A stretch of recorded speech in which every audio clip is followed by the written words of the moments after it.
forever.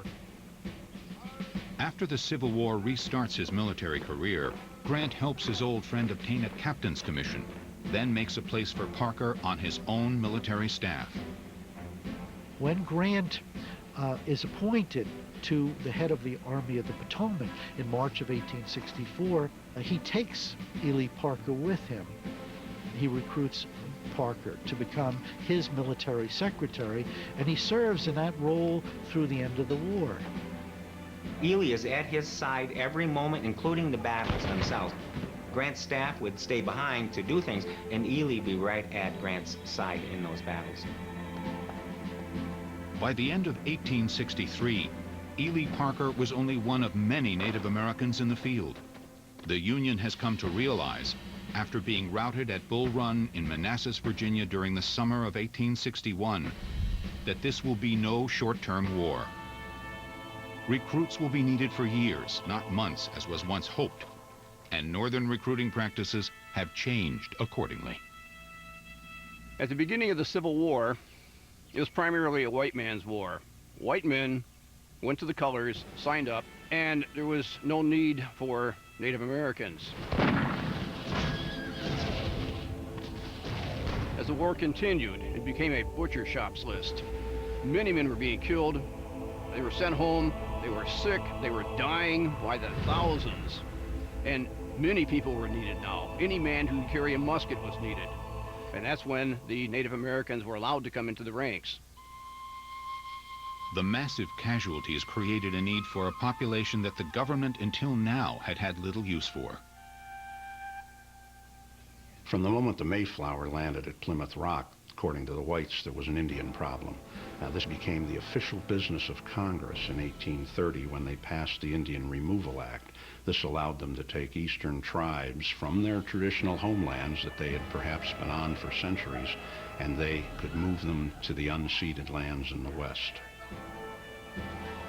For decades, as the white population moved westward, the government pushed Native Americans to either assimilate or leave. By the start of the war, some 90,000 native peoples had relocated to what is now Oklahoma. East of the Mississippi, there are only pockets of Native Americans left living on the fringes of white society in New York, Michigan, and the South. In the West, however, there is open warfare, as the indigenous tribes clash with the whites, drawn by the California Gold Rush and the opening of the Oregon Trail. There were uprisings all throughout the West, in California, Arizona, Utah, and it would take the Army 20 more years to get the West under control. But the tribes of the East are now seen as potential allies. Though each side will use propaganda criticizing the other for employing savages in battle, both North and South offer Native Americans higher and higher bounties to sign up. The Indians know they will get a $50 federal bounty, they will get a $25 state bounty, and that they would be paid $13 a month like every regular soldier in the regiment. The money was a big incentive. Other promises are made or implied. There may be rewards and recognition after the war, if they join the winning side. Some, like the Cherokees, saw the advantages of joining the Confederacy based on the fact that the Confederacy offered a position within the Confederate Congress in Richmond. The idea that they could be spokespersons in the Confederate Congress.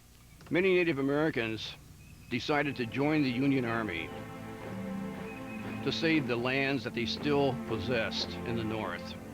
And they figured if they joined the Army, they would then have a stake in their country, and their country would recognize that. At least 20,000 Native Americans respond to these overtures, though some estimates put the number closer to 30,000. It is difficult today to single out Native Americans on the surviving roster lists. Many who joined were already assimilated, at least in part, to white traditions, and had taken Christian names. Like the Williamses, the Joneses, you see, the Lyons, Parker, names like that, that are everyday English, including French names. These would be the names that they take. But there is no question they are there. Fighting for the North, integrated among both white and colored troops, and for the South, under both white and Native American commanders. Though they were often less well equipped than their white counterparts and doubtless faced the discrimination common in the day. The letters and diaries that survive reveal that many of the white enlisted men came to view the Native American recruits with respect. One of the white sharpshooters put out a small book at the end of the war, and he listed the Indians in Company K. And he said, here we had a group of men who could scarcely call this their own country, and they fought for it nonetheless. Many would fight with everything they had, not just for the Union or the Confederacy, but for their own very personal reasons. It was a blood feud out here for many, many years.